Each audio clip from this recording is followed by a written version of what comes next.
আসসালামু আলাইকুম। সেকেন্ড টাইমারদের জন্য কিছু গুরুত্বপূর্ণ কথা। তো যারা সেকেন্ড টাইম ভর্তি পরীক্ষা দেবে তাদের জন্য আজকের এই ভিডিওটি খুবই গুরুত্বপূর্ণ। তো তোমরা ভিডিওটি শেষ পর্যন্ত দেখো, আশা করি অনেক কিছু শিখতে পারবা এবং তুমি কিভাবে সেকেন্ড টাইম প্রস্তুতি নেবা সেই নিয়ে কিছু গাইডলাইনমূলক কথা এবং তোমার কি কি ভুল করা যাবে না এই নিয়ে আজকের এই ভিডিওটি। তো ফার্স্ট অফ অল সেকেন্ড টাইমারদের অনুভূতি। তো অনেকেই ভাবে যে এবার চান্স পেয়ে সবাইকে দেখিয়ে দিব, অর্থাৎ তুমি ফার্স্ট টাইমে চান্স পাও নাই, তুমি সেকেন্ড টাইমে ভাবতেছো এবার চান্স পেয়ে সবাইকে দেখিয়ে দেবো। আবার ডিপ্রেশনে চলে যায়, অর্থাৎ ফার্স্ট টাইমে চান্স না হওয়ার কারণে অনেকেই ডিপ্রেশনে চলে যায়।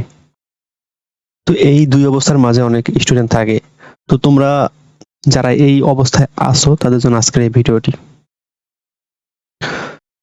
তো এখানে বলা হচ্ছে সবচেয়ে বড় ভুল, অর্থাৎ তোমার সেকেন্ড টাইম হিসেবে সবচেয়ে তোমার কি ভুলটা করে থাকো।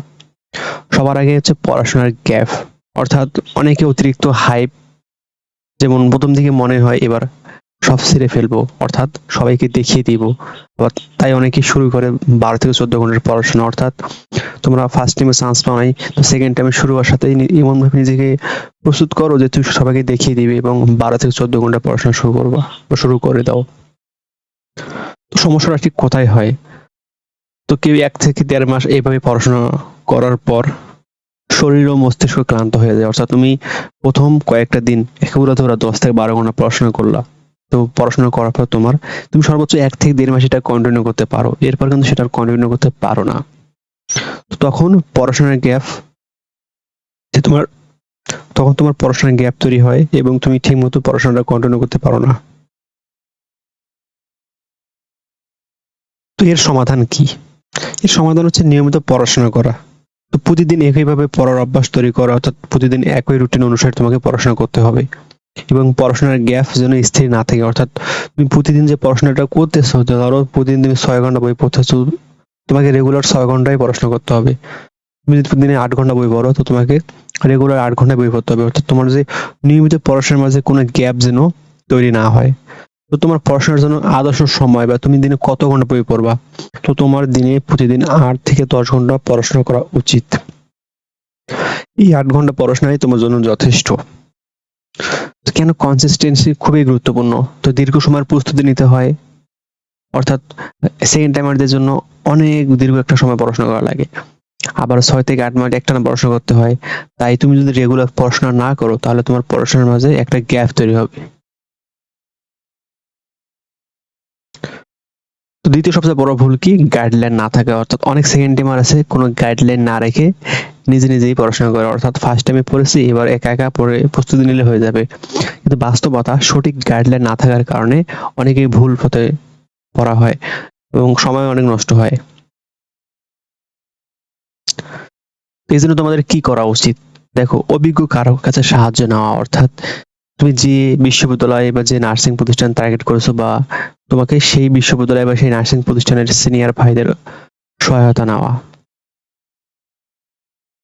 তো সিনিয়র ভাইদের কাছ থেকে কি কি জানতে হবে? প্রথমত জানতে হবে কোন বইগুলো পড়তে হবে, কোন টপিকগুলো বেশি গুরুত্বপূর্ণ, কিভাবে পড়লে ভালো রেজাল্ট হবে, তারা কিভাবে প্রস্তুতি নিয়েছিল। তো এই সব বিষয়ে জানতে হবে তোমার। তো কেন এই গাইডলাইনটা দরকার? দেখো, ভুল পথে সময় নষ্ট না করা জন্য, অর্থাৎ ভুল পথে যেন তোমার সময়টা নষ্ট না হয়, এই জন্য তোমার এই গাইডলাইনটা খুবই দরকার। সঠিকভাবে প্রস্তুতি নেওয়া যায়, অর্থাৎ তুমি যদি কারো গাইডলাইন ফলো করো তাহলে তুমি সঠিকভাবে প্রস্তুতি নিতে পারবা, তোমার লক্ষ্য অর্জন হয়, অর্থাৎ তুমি তোমার যে লক্ষ্যে পড়াশোনা করতে চাচ্ছ সেই লক্ষ্যটা তোমার অর্জন হয়। তারপরে কিছু গুরুত্বপূর্ণ দুটি পরামর্শ দিই তোমাদের।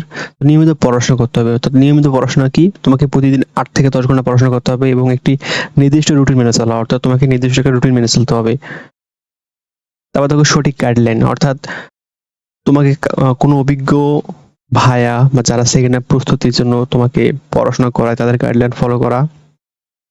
আর একাধিক মানুষের কথা শুনে বিব্রত না হওয়া, অর্থাৎ তুমি অনেকজনের কাছে গেলে তোমার হবে কি, তুমি একটা দ্বিধাদ্বন্দ্বে পড়ে যাবা, তো একাধিক মানুষের কাছে না যাওয়া। তোমরা যারা সেকেন্ডে প্রস্তুতি নিতে চাও তারা আমাদের হোয়াটসঅ্যাপ গ্রুপে যুক্ত হবা। তো হোয়াটসঅ্যাপ গ্রুপে যুক্ত হওয়ার জন্য তোমাদের পিন কমেন্ট বক্সে একটা হোয়াটসঅ্যাপ গ্রুপের লিংক দেওয়া হবে, সেখানে তোমরা জয়েন করতে পারো, অথবা একটা মেসেজ নাম্বার দিচ্ছে, এই নাম্বার মেসেজ করলে তোমাদের হোয়াটসঅ্যাপ গ্রুপে যুক্ত করে নেওয়া হবে।